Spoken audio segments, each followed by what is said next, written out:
And welcome. We are live from Festival of Learning in Vancouver. The rest of us aren't quite so lucky, fortunate to be in the sunny Western province today. Why don't we start with on-site folks, and then we'll do quick introductions for those who are joining us virtually. Hi, I'm Jesse Stommel, and I just gave a keynote here at the Festival of Learning, and I am the Executive Director of the Division of Teaching and Learning Technologies at University of Mary Washington, and the co-founder of Hybrid Pedagogy and co-founder of Digital Pedagogy Lab. And I'm Clint Lalonde. I'm the Manager of Education Technology and Development for BC Campus, and I'm also associate faculty in the Masters of Arts in Learning and Technology program at Royal Roads University. Hi, and we'll just go through the lineup. Maybe we'll start with Jim, Maureen, Nate, Sharon, and then Terry. Hi, I'm Jim Luke. Oops. Hi, I'm Jim Luke, and I teach at Economics, Lands and Community College, and I'm also the originator, chief instigator, don't really have an official title, for our Open Learning Lab. Hey there, I'm Maureen Glynn. I'm an instructional designer with a team called Digital Education Strategies at Ryerson University in Toronto. And I'm Nate Angel. I'm here in sunny Portland, Oregon, pretty close to Vancouver. And I work with Hypothesis, the nonprofit that develops and stewards open annotation technologies and practices.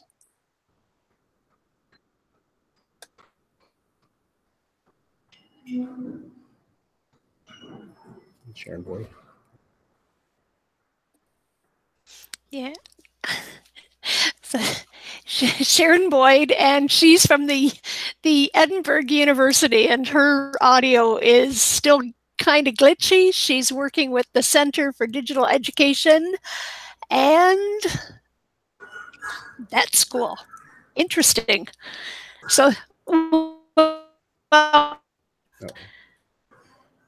sorry. Is it my turn? Hi, I'm Terry Green. I'm a program manager at eCampus Ontario. Happy to be here. And I'm virtually connecting, Halendar Ward from sunny and very warm Central Ontario. So tell us about the keynote, Jesse. I saw Julia Forsyth's quick rendition of your talk and some interesting points I'm noticing in that. So how did it go? How do you feel about how things went? I think it went super good. So that folks know, if you haven't seen shared my slides on Twitter, and they're on SlideShare. And in some ways, I feel like I create the slides mostly so that folks who can't actually be there in the room can follow the sort of strain of the talk. It was a really interesting, cool audience. It was one of those things where I was talking to someone afterwards, and there were a couple moments where I had to make a choice about how personal, how vulnerable I was going to be. And it's always fascinating to me to watch that over the course of an hour with a group of people, that you can actually start to trust a room full of people. At one point I talked about, someone asked how to encourage empathy and compassion. And I had said something about the fact that empathy and compassion don't scale very well. But on the other hand, I think that it is very possible to have the sense in which you can get the feel of a hum of a room and that you can trust a room. And so that's how I felt today. I felt like it was a really great group of people in the room, and I'm really excited for the next 3 days. That's great. Yeah. It was a great keynote, and I think the questions that we got at the end were really great questions that you had, and I love the way that you kind of framed it right off the bat around the sense of explicit compassion, right? Asking for people to be compassionate, and I think that's a place where maybe we don't often start with our students. And I think that was one of the things that you talked about in your keynote, right? Is being explicit with students around that. I think we're also talked about, so one of the strands through the keynote was thinking about how we support teaching in higher education. And one of the pressures that I think a lot of us face is this I was talking about the pitting of teachers and students against one another by a system that makes them both feel precarious. But I think there's also a way in which researchers and teachers are pit against one another. And even the researcher part of ourselves is meant to be pit against the teacher part of ourselves. And I think breaking that down is important. And for example, generally research and scholarship, we often hear it's supposed to be objective, blind peer reviewed. And I think there's a way in which why wouldn't we also think about ways that we can make our scholarship vulnerable, make our scholarship an act of trust, et cetera. So I'll invite anyone to jump in at any time, any questions, any points of interest.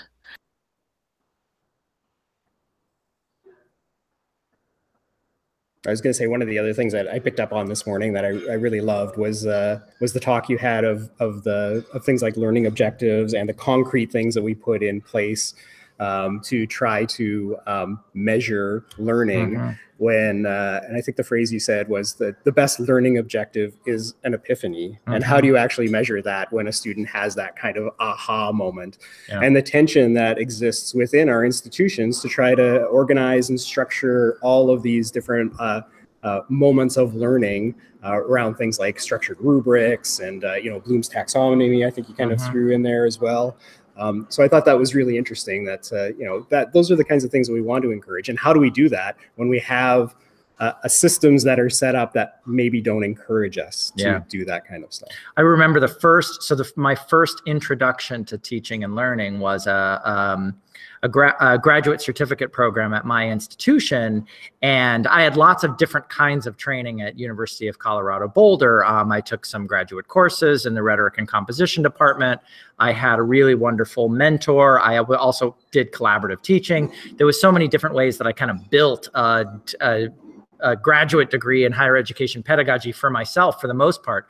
But the graduate teacher program was a year-long series of workshops. And I remember the first training I went to, Bloom's taxonomy was the thing that was really drilled into our brain.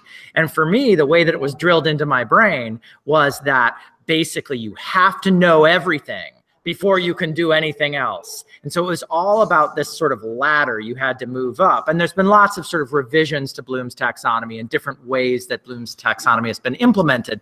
But that was my introduction to teaching and learning. And I just remember thinking, I'm not certain, so I'm supposed to know everything that there is to know in the world before I can move to the next. It's like, how much do I need to know? How many things? And it seems like that never ends. Like there's an endless amount of things in any discipline that are the basics. You need the basics. It feels like you never move past the basics to get to the next levels. For example, literature, millions and millions of books. Which ones do I have to read before I'm able to start analyzing and thinking about them in a more critical way?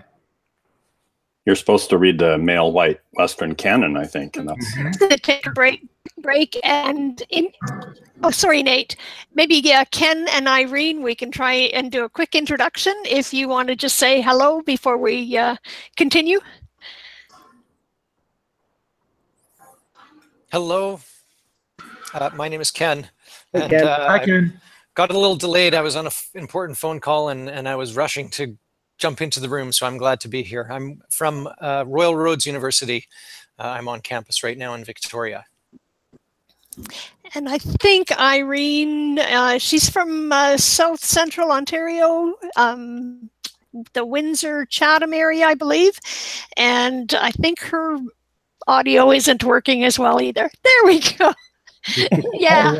Hi, Irene. Talk about precarious situations where you lose your opportunity to have a voice. But hey, Jesse, I was there's always a chat. There's always the chat area. Yeah, pop in there.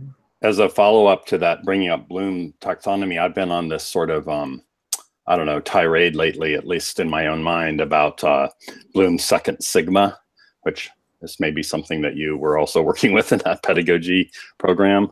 And I don't know if other folks on the program, I guess, for lack of a better word, know what the Bloom's second sigma is all about. So we could describe that briefly.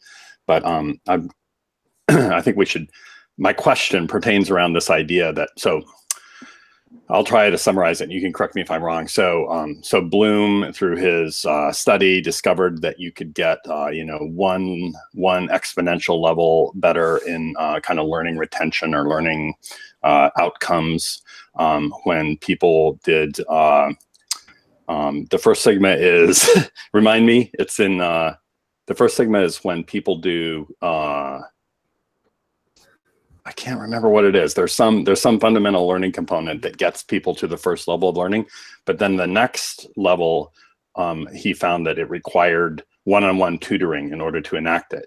Mm-hmm. And so a lot of the personalized learning systems out there are attempting to achieve Bloom's second sigma and kind of learning efficiency by trying to robotically replicate the idea of a human tutor in the personalized learning kind of technology. And I've been sort of more and more mistrustful of this move to try to roboticize one-on-one tutoring. And the motivation for it is always that, you know, we can't scale one-on-one human tutoring, therefore we should try robots. And I guess where I've kind of been left with it is I sort of feel like the one thing that we have in surplus on the earth right now is human beings. We have lots and lots of human beings. And so this move to try to roboticize something that we already know works, which is human interaction and human contact and learning, seems to be misplaced. And I would be interested in your thoughts on that. Yeah. So I actually am at University of Mary Washington. I have this pipe dream of a class where it would be 1-to-1 faculty-student ratio. And I've been thinking through various different structural things I can do to achieve this. And really, it's an experiment in what happens if we really let students and teachers just talk to one another. And I think that you're absolutely right. It's not the dearth of people willing to do it or people able to do it. It's that the structures that we build don't allow for it. And actually, in some ways, I believe that the entire personalized learning movement, all of the technological tools, there's a way in which those are created. Those tools have a fiduciary desire to frustrate human interaction. And so when we're deciding whether or not to use those tools or adopt those tools, we have to recognize that it's in those tools' financial best interest to convince us that computers do something that humans can't do. And it's in their best interest to convince us that we're failing at being human. And so the thing is, we're not failing at being human. I mean, that's the answer. When one of those tools shows up in your email inbox, you say, no, actually, I'm doing just fine being human. And not to say that it isn't a challenge to be human, but it's way easier to be human than for those algorithms to get their tendrils into us. I think that's awesome. Yeah, we put ourselves as whatever. We have to bring our vulnerabilities into the conversations we have with each other, and I think that's where algorithms can't think what I'm thinking or what next leap I'm going to make, or where my where things are going wrong. Here's a really great example of that I'm seeing at my campus. And this has really been seeing something that I'm also emerging almost everywhere that I go. Suddenly people are talking about these algorithmic tools that are supposed to suss out students in crisis. So if a student is at risk of dropping out, or they're at risk of whatever it is that they're at risk of, that somehow this algorithmic tool that is kind of logging and tracking their experience and behavior is going to know better than humans do when and where that student might need intervention. And I think just that entire notion is absurd to me, that we would give over the sort of most basic, fundamental human relationships that we have to an algorithm. That I have not seen it do it better. Yep, Starfish. Starfish. Oh, Starfish. Oops. Starfish. Almost representative of there in China, some school that was surveilling students, their mood and their facial recognition software that is yeah. being tested in some Chinese classrooms where, yeah, they're trying to gauge the mood, and that, you know, they'll fit into these 6 different categories based on these sort of facial reactions to what's happening. Yeah. And it'll also track attendance too. So yeah, yeah, these kinds of tools are. Well, and actually sometimes what they do, what the tool does, and they're kind of insidious the way that they sneak their way into campuses, because a teacher thinks, I just want a really easy, convenient way of tracking attendance. And all of a sudden they'll adopt a tool that makes tracking attendance easy, and then essentially they open a can of worms to all of these other more insidious things. When it would be quite as easy just to face forward, like you say, one-to-one. How are you doing today? You know? Yeah. But you have to build that kind of trust with students, right? To be able to have that, even if we could get to a situation where that was the case, where we had this sort of you know, human interaction, students need to be able to trust that they can go to their teachers and say, you know what, things are actually pretty crappy in my life right now. I need some space. I need some help. I need some assistance. And that was one thing that you hit on at the end of the keynote, was the 4-word pedagogy of trust your students. Yeah, start by trusting students. Yeah, and I sometimes think that is becoming. It feels like it's more difficult for people to be able to do that for some reason, right? Just to be able to trust that your students are. Well, we're sort of at every turn told that students are trying to get one over on us. Yeah. If you think about the marketing giant that is Turnitin, and how that giant marketing machine that is the Turnitin platform is trying to teach faculty and teachers that students aren't to be trusted. And they financially benefit off of us believing that students aren't to be trusted. And it's a serious problem when a corporate platform profits off of our worst possible behaviors.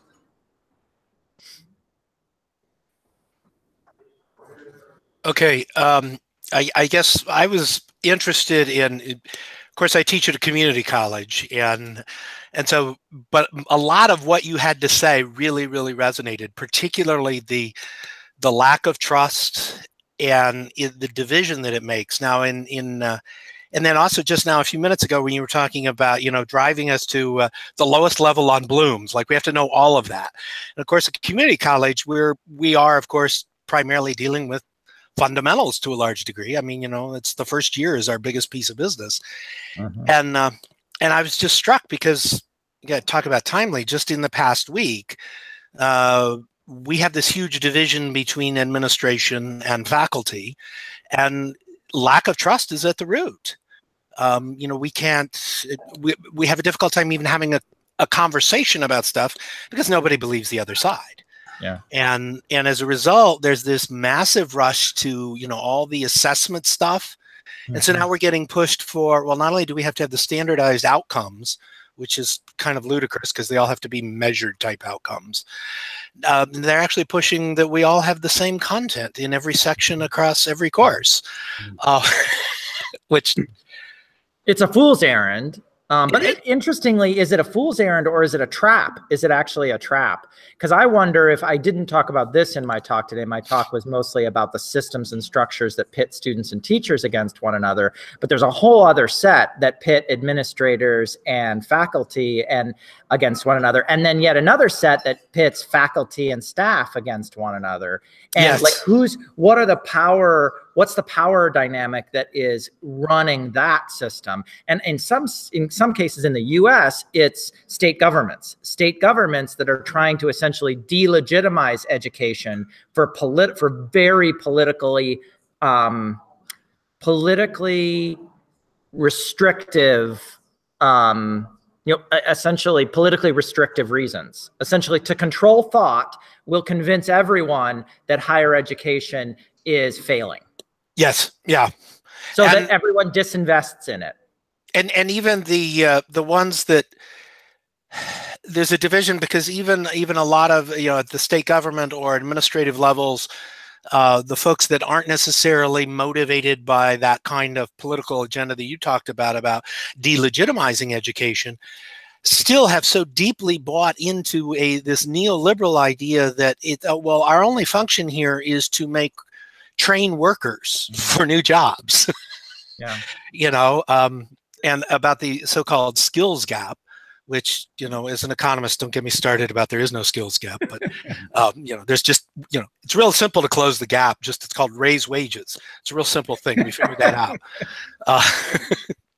But yeah, so I was really struck by the lack of trust being at the root. And you're right. Even the lack of trust, and there's a wedge being driven between part-time adjunct and, tenured full-time. Mm-hmm. Yeah, in which full-time faculty are made to feel precarious so that if they stand up for the rights of part-time or adjunct faculty, they feel like they'll end up in the same boat. And it's really sad that the way that the structure is created, they create a limited number of lifeboats, and then they get people to swim for those lifeboats so fast that they don't help the other people who are drowning around them. And it's like, how do they do that? They create a system that is where there is this limited number of lifeboats, scarcity and that culture of scarcity is often, it's not always fake, but it is usually manufactured, at least to some degree. Oh yeah. Yeah. There is both the actual fact of the scarcity, and then there is the narrative that is spun around the scarcity, which are usually two different things. And I'm not an economist, so I just made all that shit up. No, you're doing pretty good, Jesse. I'm glad I'm tenured. And I'll just jump in and add a comment from Sharon from the chat window about the difference between spending money on the apps and spending money on the people that interact with the students, and those decisions that need to be made, that are not necessarily the best decisions for students. Yeah. So thank you, Sharon.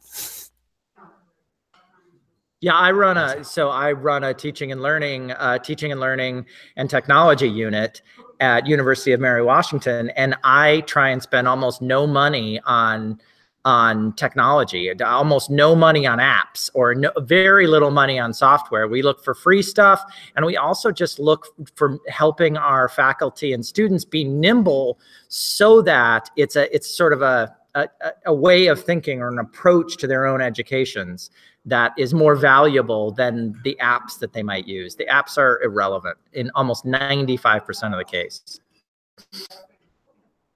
So I'm going to jump in with maybe a tough question, but it's one that was prompted by a recent blog post by Mahab Ali, where she talks about getting this email from a student, excuse me, who really liked the course, may not have been as successful as they thought they would be, but took the time to email her about liking the course, and the response that she got from all of the people globally for just sharing that in a tweet. Do you have a moment, Jesse, and maybe Clint, you can add one too, where a student that you reached out to, or someone who recognized what you were trying to do as a student to an instructor? Gosh, a lot. I'm thinking actually somehow my brain actually went on a bit of a tangent. I was thinking about this article by Peter Elbow called Ranking, Evaluating, and Liking. It's a piece about assessment. And it's saying that we spend so much time ranking when what we should be doing is spending more time evaluating. So the sense, don't grade, give feedback and comments. But then he opens up, at the end, he opens up a can of worms, which is maybe we also need to be honoring and spending more time just liking our students and their work as a separate behavior from ranking or evaluating. And I think what this reminds me of is how little space we give each other to just talk about, and actually Bell Hooks talks about joy, how little space that we give ourselves in this work to just sit in that moment of joy, sit in that authentic moment of oh my gosh, I reached someone. The first thing that came to my mind was that at one of my former institutions, this is good. This is both a happy story and a bit of a sad story. At one of my former institutions, and that institution just announced that it's closing this last week. So you might be able to figure that out based on the news and by looking at my CV. But at that former institution, several students nominated me for a teaching award. There was a weird political thing going on at the institution at the time that I got that nomination, such that one of the administrators, because I don't know exactly why, but because essentially I was the rabble rouser that I am, requested that my name get removed from consideration for that award that the students had nominated me for. And I'm less bothered by the fact that my name got removed from consideration. In the end, the committee turned down the request to remove my name for consideration. But I'm more concerned about the fact that those students' voices got silenced, that essentially the politics of the institution above them was more important than them having their voice heard. So that's both like one of the most meaningful things ever for me, was being nominated for that teaching award, and that essentially those students, what they were fighting against in order to say, this experience was really good for me, meant a lot to me and still means a lot to me. We have lunch moving in. You can see they're moving the walls behind us. So we're gonna lose our neutral backdrop, and there's gonna be a whole bunch of people. I see that. I think what we'll do is maybe let you two head out, and those who want to stay in the hangout, we can keep chatting and talk a little bit more about the stories you've just shared. Thank you so much for joining us, Jesse. Thank you, guys. Thanks. And thanks, Clint, for setting it all up. Bye. We'll find a room with a wall next time. Bye, guys.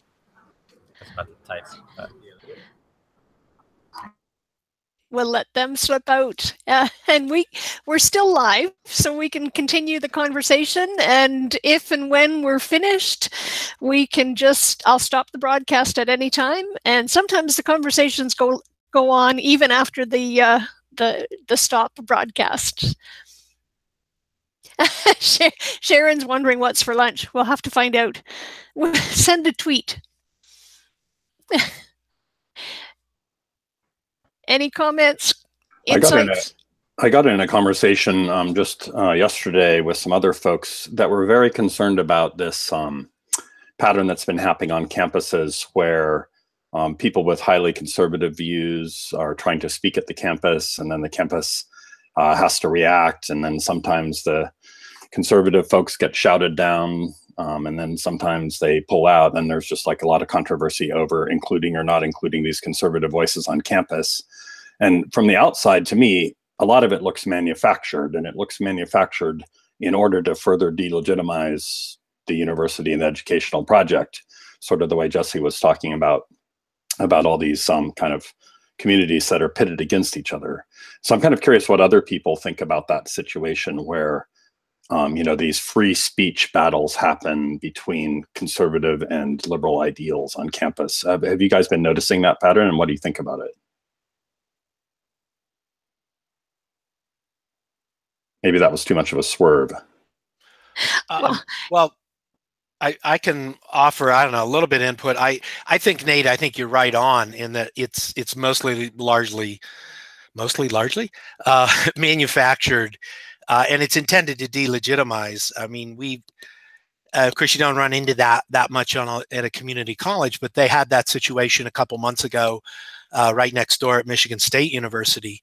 I think I can't remember who it was. Probably Richard Spencer. I think it was coming to speak, and it ended up being a big brouhaha, and it ends up being very expensive because police have to be, all that kind of stuff, and.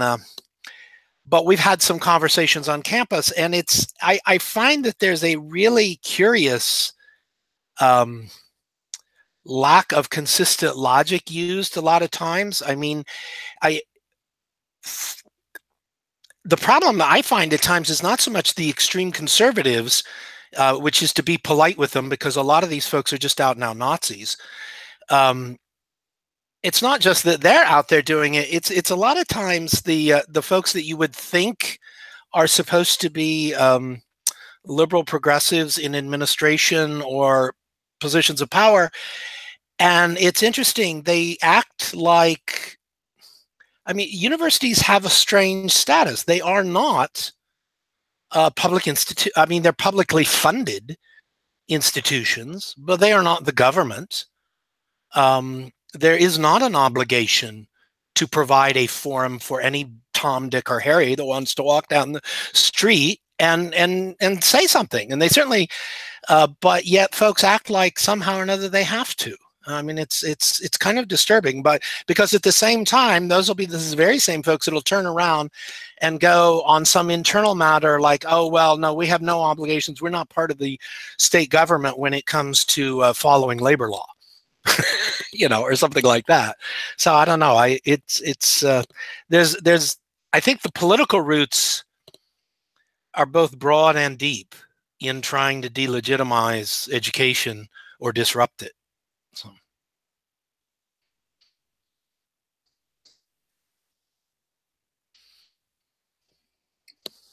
Maybe that topic silenced too many folks. I think it may be, not to say that it's not a Canadian thing, but I think it's perhaps less visible in Canadian contexts. Yeah, well, maybe like a lot of things that happen in the United States, you guys will get it later. Let's hope not. Yeah. Yeah. Anyway, I think I will do the stop broadcast. We can continue chatting, but at this point, everyone's okay. We'll stop and continue off screen.